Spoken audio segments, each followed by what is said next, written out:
تو یا سیدی اس شیطان سے بچنے کے لیے ہمیں کوئی وظیفہ عطا فرمائیں۔ اس میں دیکھو شیطان تو اب یہ سمجھنا کہ میں نیکیاں کر رہا ہوں اور شیطان سے بچ کر میں کر رہا ہوں، کوئی سمجھتا ہے تو یہ بھی شیطان کا وار ہے۔ شیطان کا اور ہمارا چولی دامن کا ساتھ ہی سمجھو، یہ حدیث پاک میں کہ شیطان خون میں، نسوں میں، رگوں میں خون کے ساتھ تیر رہا ہے۔ یہ تو پیچھا مرنے کے بعد بھی نہیں چھوڑتا آدمی کو، کہیں بھی نہیں چھوڑتا، کعبے میں بھی نہیں چھوڑتا۔ اس کے لیے اعوذ باللہ من الشیطان الرجیم صبح کے وقت روزانہ 10 بار، 5 نمازوں کے بعد هو اللہ الرحیم، هو اللہ الرحیم، یہ 7 بار پڑھنا ہوتا ہے، 7 ٹائم، هو اللہ الرحیم 7 ٹائم، یعنی 7 بار ہر نماز کے بعد پڑھیں گے تو انشاءاللہ شیطان سے حفاظت ہوگی اور ایمان پر خاتمہ بھی ہوگا۔ صلو علی الحبیب صلی اللہ علی محمد۔ میں سیالکوٹ سے آپ کی بارگاہ میں پیش ہوا ہوں اور امیر اہل سنت آپ کی بارگاہ میں میرا یہ سوال ہے۔ میں میڈیا سے میرا تعلق ہے، تو وہاں پہ اگر ہم جب بھی کوئی نیوز کے حوالے سے جاتے ہیں تو خواتین کی کچھ نیوز ہوتی ہیں جن کا ہمیں انٹرویو کرنا پڑ جاتا ہے۔ شریعت کے حوالے سے کچھ ایسے ہمیں رہنمائی فرما دیں کہ ہم ان کا انٹرویو بھی کر سکیں، کو اپنی نیوز بھی بنا سکیں۔ اور دوسرا میرا یہ سوال تھا کہ اگر ہم کسی مظلوم کے ساتھ کھڑے ہوتے ہیں ایز اے اس کو نیوز رپورٹر، تو دوسری جو پارٹی ہے وہ ہمیں بڑی ظالم کی نظر سے دیکھ رہی ہوتی ہے اور ہم ایک طرف سے مدد کر رہے ہوتے ہیں، لیکن اس کے حوالے سے ذرا ہمیں رہنمائی فرما دیں۔ یہ آپ کی جو لائن ہے نا، اس میں آپ خود ماشاءاللہ بہت سمجھدار ہیں۔ آپ نے جب یہ کہا نا کہ میں پیش ہوا ہوں تو میں سمجھ گیا یہ کوئی سمجھدار آدمی ہے، ورنہ بولتے ہیں میں تشریف لایا ہوں، بات بولتے ہیں اور یہ بھی سمجھ ہوں گے تشریف لایا ہوں کہنا چاہیے یا نہیں کہنا چاہیے۔ آپ عرض کر رہے تھے، میں فرما رہا تھا، اس طرح بھی بولتے ہیں۔ تو عوام ہے بیچارے دین کی محبت میں جمع ہوئے ہیں، ماشاءاللہ آپ یعنی کہ سمجھدار معلوم ہوتے ہیں۔ اللہ پاک اور آپ کی عقل و فراست میں مدینے کے 12 چاند لگائے۔ اس میں جو آپ نے جو لائن پکڑی ہے نا، آپ خود سمجھتے ہیں کہ اس میں گناہ سے بچے کیسے آدمی، یعنی فیلڈ یہ ایسا ہے۔ اب عورت سے انٹرویو، اب ہر معاملے میں انٹرویو لینا ہوتا ہے، طرح طرح کے الٹے سیدھے گندے طرح طرح کے معاملات ہوتے ہیں، اور اس میں انٹرویو، پھر ان کے انٹرویو کی تصدیق کون کرے کہ یہ صحیح بھی بول رہی ہے یا نہیں، اس پر الزام ڈال دے گی، اس پر الزام ڈال دے گی، اور تحقیق اخبار والوں کا کام تحقیق کرنا ہی نہیں، شرعی گواہ کہاں سے لائیں گے، انہوں نے اخبار میں چھاپ مارنا ہے، اور وہ خاندان ڈیگریڈ ہو گیا، وہ بندہ ڈیگریڈ ہو گیا، وہ برادری ڈیگریڈ ہو گئی، یہ سب ہوتا ہے۔ پھر اس میں رشوتیں بھی چل رہی ہوتی ہیں، یہ بھی آپ سمجھتے ہیں۔ تو ایسی یہ لائن بڑی یار عزت والی دنیاوی طور پر ہوگی لیکن خراب ہے، پھر آپ کو یہ کھا جانے والی نظر سے دیکھ رہے ہوتے ہیں، تو یہ کبھی کبھی کھائی جاتے ہیں، یہ بھی پتہ ہوگا آپ کو کہ کبھی کبھی فائر کر دیتے ہیں، کبھی اٹھا لیتے ہیں یہ ان لوگوں کو، رپورٹروں کو۔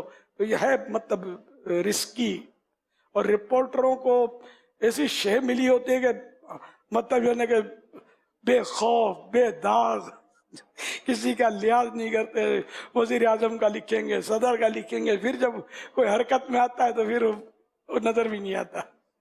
ویسے کوئی اور لائن ملتی ہو تو آدمی اپنا لے۔ اگر گناہوں سے بچنے کا ذہن ہے نا، تو ایک بار کوئی وزیر آئے تھے میرے پاس، کئی سال پرانی بات ہے، کوئی اسی طرح کی کوئی بات چلی تھی کہ یہ گناہوں سے کیسے بچے، اور یہ تو مجھے یاد پڑتا ہے، میں نے کہا کہ کوئی گٹر کے پانی میں ڈبکیاں لگاتا ہوئے پوچھے کہ گٹر کے پانی میں ڈبکیاں لگا رہا ہوں کہیں بھی داغ نہ آئے، میرا بدن بھی نجس نہ ہو، ایسا کوئی نسخہ بتا دو۔ اب یہ نسخہ میں کہاں سے لاؤں گا؟ تو جب یہ نہیں کہ یہ فیلڈ بڑا عجیب ہے، سب سے اعلیٰ درجے کی کرسی ہے نا، یہ غلامی مصطفیٰ کی کرسی ہے، یہ بے داغ کرسی ہے۔ باقی اب دنیاوی کرسیاں جتنی بڑی ہوتی جاتی ہیں اس میں مسائل بڑھتے جاتے ہیں۔ اللہ ایمان سلامت رکھے کہ یہ بہت یعنی کہ بعض اوقات بڑا غلط ہو جاتا ہے اس میں، کہ کوئی یعنی کہ اتنا ڈیگریڈ ہو جاتے ہیں یا اخبار کے ذریعے کہ خدا کی پناہ۔